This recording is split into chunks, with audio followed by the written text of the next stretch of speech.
Bunking a college bed is a great way to save space in a residence hall room. Here are the steps you need to follow to bunk your college bed.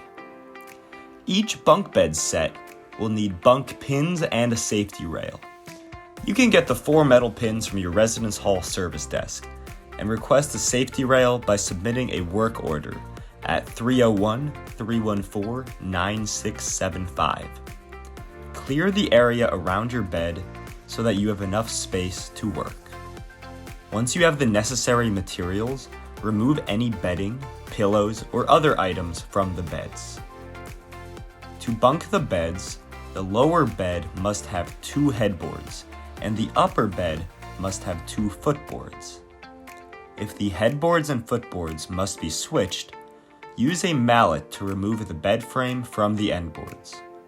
You can check out a mallet from your service desk. To reattach the bed frame to the end boards, slide the frame into the end board hooks and press down. Move the bed frame with the headboards to where you want the bunked bed to be in the room.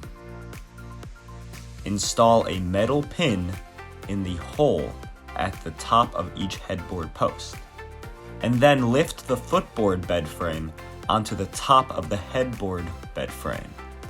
Make sure the metal pins that are in the headboard posts align and go into the holes in the bottoms of the footboard posts. Make sure the top bed is securely in place. Place a safety rail flat onto the bed frame of the top bed and lift up until the safety rail brackets hook around the bed frame and hold the rail in place. The rail should go on the side of the bed that is away from the wall. Now you're almost done. Put the mattress and bedding back onto the top bed. The mattress will prevent the safety rail from falling down onto the bed frame. Test the bunk bed by sitting on it and making sure it's secure. And then, once your bed is put together, to get to the top bunk, use the headboards and footboards as a ladder. Congrats!